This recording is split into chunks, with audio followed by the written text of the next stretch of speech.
Hello friends, welcome to defence matrix. तो Indian navy को लेकर एक काफ़ी अच्छी न्यूज़ निकल कर सामने आ रही है। तो डिफेंस प्रोक्योरमेंट बोर्ड के सामने प्रपोजल रखा जाने वाला है नेक्स्ट जनरेशन डिस्ट्रॉयर्स को लेकर, और यहाँ पर हम पर्टिकुलरली एनजीडीज़ की ही बात कर रहे हैं।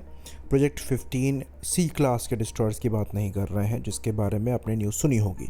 तो ये 80,000 करोड़ का प्रोग्राम होगा और इसमें 10,000 टन क्लास के डिस्ट्रॉयर्स बनेंगे, जो कि इससे ज़्यादा भी हो सकते हैं।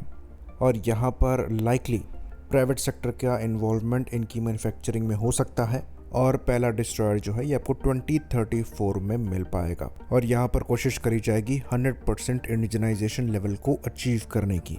तो देश में ही काम चल रहा है मरीन डीजल इंजन को बनाने के लिए, जो कि 2028 तक मोस्ट लाइकली बन जाना चाहिए, और मरीन गैस टर्बाइन इंजन 2031 तक बन जाना चाहिए।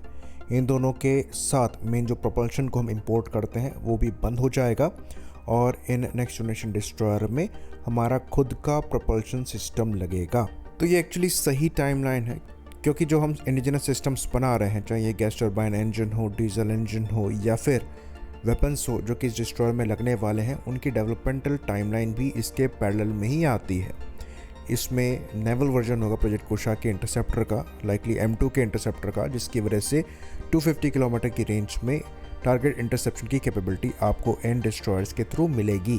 साथ ही साथ ये बैलिस्टिक मिसाइल इंटरसेप्शन में भी यूज़ किए जा सकेंगे। उसके हिसाब से यहाँ पर रडार्स भी लगेंगे, जो अगेन डेवलपमेंट में चल रहे हैं। तो मेनली हमारे जो नेवी के वेसल्स हैं, चाहे डिस्ट्रॉयर्स हो, फ्रिगेट्स हो, इसमें हम 2-3 चीज़ें इंपोर्ट करते हैं जो कि बड़ी हैं, जैसे कि प्रोपल्शन सिस्टम हो गया, रडार सिस्टम हो गया, ट्रांसमिशन हो गया, और उस चीज़ को अब यहाँ पर बदलने की कोशिश करी जा रही है। तो एनजीडी में पूरी तरीके से इसको इंडिजनाइज करने की कोशिश करी जाएगी, यही गोल है।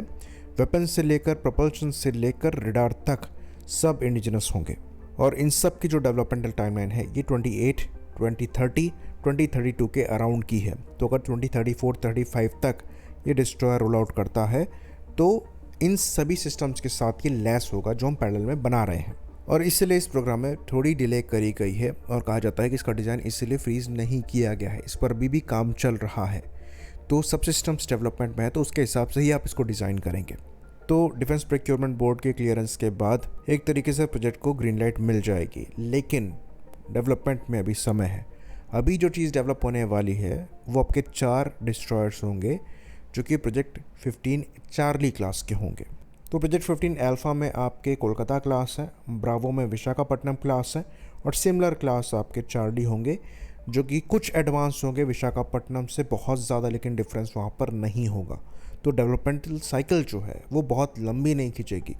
ये डिस्ट्रॉयर्स जल्दी मैन्युफैक्चरिंग में चल जाएंगे और सर्विस में इंडक्ट होने के लिए तैयार होंगे। उसके साथ में आपके प्रोजेक्ट 17 ब्रावो के जो फ्रिगेट्स हैं उनका भी डेवलपमेंट होगा, जो कि अगेन 7 के नंबर में ऑर्डर किए जाएंगे, जैसे कि प्रोजेक्ट 17 अल्फा में किया गया है।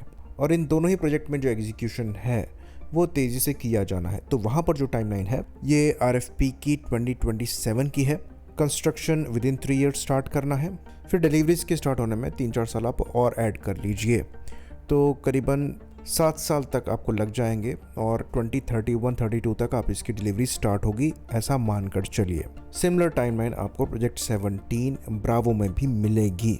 तो यहाँ पर थोड़े बहुत डिज़ाइन चेंजेस भी किए गए हैं, पर ओवरऑल कंस्ट्रक्शन की कैपेबिलिटी हमारे पास एग्जिस्ट करती है, तो वहाँ पर आपको ज़्यादा समय नहीं देना पड़ेगा। बाकी इन नए डिस्ट्रॉयर्स और फ्रिगेट्स में जो परसेंटेज ऑफ इंडिजनाइजेशन है ये पहले से आगे बढ़ेगा। तो नेवी की साइड से चीज़ें मोस्टली सॉर्टेड हैं, और वो अपने डिस्ट्रॉयर्स और फ्रिगेट्स की संख्या को बढ़ा रही हैं। अच्छी न्यूज़ ये है कि जो एनजीडी है या फिर प्रोजेक्ट 18 है उसमें जो डिले हो रही है उसको कैटर करने के लिए 4 additional destroyers project 15 Charlie class में वो इंडक्ट करने का प्लान कर रहे हैं, और उसको लेकर भी प्रपोजल जो है ये देखा जा रहा है। तो यहाँ पर एक्सेप्टेंस ऑफ नेसेसिटी क्लियरेंस जो है वो इसी साल इस मामले में भी ले लिया जाएगा, और लाइकली वो भी इस प्रपोजल के साथ आगे रखा जाए, इसके भी अच्छे खासे चांसेस हैं। तो अगली जो DAC मीटिंग है ये काफ़ी इंटरेस्टिंग होने वाली है। इसमें कई इंपॉर्टेंट प्रपोजल्स आप देख पाएंगे, उनका क्लियरेंस भी देख पाएंगे। बाकी फ़िलहाल जो वेसल्स का केस है ये डिफेंस प्रोक्योरमेंट बोर्ड के सामने रखा जाएगा, जिसके क्लियरेंस के बाद फिर DAC की बारी आएगी। इसी बात पर इस वीडियो को हम ख़त्म करेंगे। लाइक करिए, सब्सक्राइब करिए। जय हिंद।